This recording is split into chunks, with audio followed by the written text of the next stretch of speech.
Stadion Kiraha Ternate bakal menjadi panas karena laga antara Malut United versus Bayangkara FC akan berlangsung pada hari Sabtu tanggal 31 Januari 2020. Saat ini Malut United lagi on fire, lagi gacor segacor-gacornya. Para lawannya akan dihadapi masih mencari bentuk, masih banyak tanda tanya. Seperti apa kira-kira pertandingan nanti? Ini adalah jawaban penasaran kalian karena ini adalah video preview match laga antara Malut versus Bayangkara. Tapi sebelum kita lanjutkan, sebelum Papa Tola memberikan analisa lebih lanjut, lebih dalam, jangan lupa kalian untuk like, share, subscribe, dan berikan komentar-komentar terbaik kalian sobat di video Papa Tola ini. Bayangkara bawa banyak pemain baru, iya, tapi apakah itu cukup untuk meredam Malut yang lagi haus-hausnya untuk masuk ke 3 besar? Sobat-sobat Papa Tola TV, kita pelan-pelan saja ya untuk memberikan preview matchnya. Bahwa pertandingan yang nanti akan berlangsung di Stadion Gelora Kiraha ini jadi momen krusial ya bagi kedua tim. Karena ini arah musim yang berbeda. Malut dengan rasa percaya diri yang tinggi siap meladeni siapapun yang datang ke Gelora Kiraha. Sementara Bayangkara, dia masih harus berupaya keluar dari bayang-bayang inkonsistensinya meskipun sudah banyak melakukan perombakan skuad. Jadi atmosfernya nanti menurut Papa Tola ya di Ternate ini akan ditunjukkan seperti apa performa terkini, kondisi mental kedua tim, menarik untuk kita bedah. Dari sisi jejak pertemuan ya atau rekam jejak, ini menjadi modal psikologis untuk tuan rumah Malut. Karena kalau kita bicara tentang head to head, ini catatannya memang belum terlalu panjang ya. Masih ada berapa putaran. Mana putaran pertama? Malut menang laga di Lampung. Berhasil mencuri kemenangan meskipun dengan skor tipis 1-0. Nah, yang menarik kemenangan ini bukan hasil keberuntungan, tapi secara permainan Malut tampil agresif babak pertama. Lalu bermain disiplin di babak kedua, membuat Bayangkara sama sekali tidak bisa menekan. Di waktu itu Malut benar-benar mendominasi penguasaan bola, kemudian unggul dalam organisasi permainan dan blok pertahanan yang begitu rapat. Sementara itu mereka juga bisa ya membuat jarak antar lininya terjaga. Dan serangan baliknya Malut ini sering mengandung ancaman gawang Bayangkara FC. Jadi dari sisi psikologis, Malut ketika menjamu Bayangkara di Kiraha tentu akan sangat enjoy sekali, sangat nyaman sekali. Menangan di Lampung saja bisa mereka raih, apalagi dukungan supporter tentunya. Secara pendekatan taktikal ya, ini kalau Papa Tola lihat, skema 4-3-3 yang sering digunakan walaupun terlihat sederhana ya, tapi gelandang bertahannya yang menjaga ruang di depan bek, sementara lini tengah lainnya bisa fokus untuk memutus alur penerimaan lawan ya. Jadi inilah yang membuat Malut sangat sulit ditembus dari jalur tengah. Di bawah pelatih Henry Susilo saat ini adalah tim yang sangat paham sekali dengan kekuatannya sendiri. Jadi ibarat teori Sun Tzu, kenali dirimu, kenali lawanmu, kenali lapangan pertempuran maka akan menangkan peperangan, seperti itu kira-kira. Nah, Malut adalah tim yang paling paham dengan kekuatannya. Jadi untuk urusan kekuatannya dia udah tahu, tinggal membedah kekuatan lawan. Kalau lapangan dia udah paling tahu karena itu adalah stadion kandangnya Malut sendiri kan. Nah, jadi dalam saat bertahan, formasi yang tadi 4-3-3 ini oleh Henry Susilo langsung berubah menjadi 4-1-4-1. Satu gelandang bertahan di Malut itu bisa menjaga ruang di depan bek. Sementara lini tengah lainnya diharapkan akan bisa menjadi pemutus alur serangan lawan, pemutus jalur passing lawan. Jadi Bayangkara di sisi lain sedang berada dalam fase pencarian bentuk permainan. Ya memang tidak bisa disalahkan ya karena mereka terus melakukan perombakan pemain. Ini yang membuat pusing nih Paul Munster ya.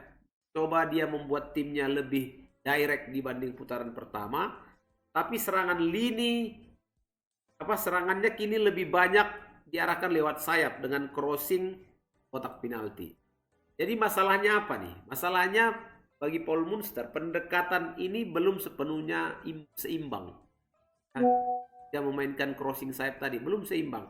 Saat serangan gagal, transisi bertahan Bayangkara kerap terlambat ya, sering terlambat untuk kemudian membuat koordinasi antar backnya juga terlihat longgar.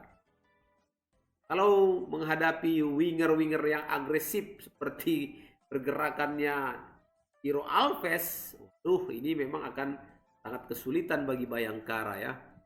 Jadi di dalam tubuh kedua tim ini kan ada pemain-pemain kunci. Kalau di kubu Malut ada David da Silva, ada Ciro Alves, Yakob Sayuri, ya kan? Dan juga ya kan ada debutnya si Cardoso. Maupun di Bayangkara ada juga Privat, ya kan? Ada Musa Sidibe. Tapi begitupun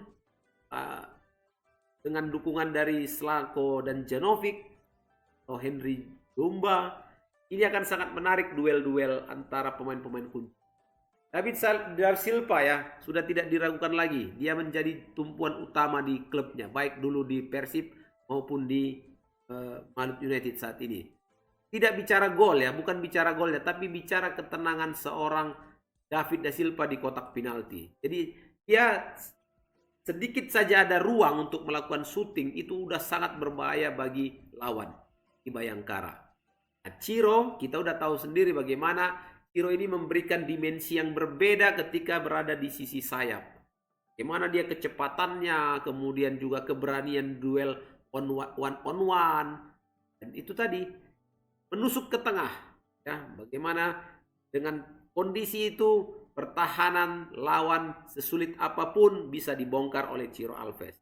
Kalau Yakob kita udah tahu, ini menjadi mesin permainan Malut ya. Agresif dalam pressing, cepat dalam bertahan dan transisi. Selalu bisa hadir di momen-momen penting. Ini memberi energi lah bagi Malut untuk kehadiran Yakob Sayuri. Kalau Cardoso kan masih menanti debutnya sebagai pengatur tempo. Kita tahu bahwa kekuatan dan kelemahan kedua tim ini pasti ada ya.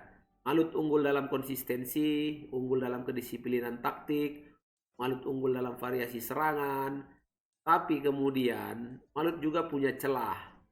Saat unggul ya, saat dia memimpin katakanlah 1 gol atau 2 gol, garis pertahanannya kadang terlalu naik. Jika kehilangan kontrol tempo dengan kondisi seperti itu, ini bisa dimanfaatkan dan bisa membuat lawan menekan Malut, terutama dari situasi crossing cepat, apalagi di menit-menit akhir. Nah, Bayangkara juga sebenarnya punya modal kecepatan, ya, punya juga modal fisik di lini depan, dan juga punya modal motivasi yang besar untuk bangkit dari hasil yang boleh dikatakan cukup mengecewakan di putaran pertama, hasil minor lah ya. Tapi sayangnya kelemahan Bayangkara saat ini adalah adaptasi pemain barunya ini belum klik lah, belum matching ya. Jadi mental tandangnya juga masih jadi tanda tanya, apalagi dengan rekor yang kurang meyakinkan dalam beberapa laga terakhir. Dan kita tahu bagaimana suasana stadion di Gelora Kiraha ya, yang ramah bagi tamu ya. Cuaca panas, lembab, ritme pertandingan yang cepat, serta apalagi tekanan supporter karena stadionnya sangat kecil ya, jadi dekat aja nih suara-suara supporter tuh langsung masuk ke gendang telinga pemain. Nah, biasanya di Stadion Kiraha 20-30 menit pertama fase paling krusial. Jika tim tamu gagal bertahan, itu alamat dia gawangnya akan bocor. Laga ini bisa jadi langsung menjadi milik tuan rumah. Nah, dari prediksi-prediksi ini Papa Tola menggambarkan bahwa di pertandingan nanti, di mana Malut United sejak menit pertama akan langsung melakukan pressing ketat, tekanan ketat ya, menekan sejak awal. Kemudian mencuri gol ya dari 10 atau 15 menit pertama. Dan dia langsung mengunci tempo permainan. Ia akan buat Bayangkara sulit untuk keluar dan membuat Bayangkara terkesan berhati-hati padahal sebenarnya dia dalam tekanan dan ya sesekali mencobalah melihat celah serangan balik. Di babak kedua, kalau memang belum terjadi gol, Bayangkara bisa berani keluar menyerang. Tapi kalau semakin ada gol pertama, gol kedua di babak pertama, ini sulit Bayangkara ya. Tapi situasi ini justru menjadi celah nih bagi Malut kalau memang Bayangkara berani menyerang.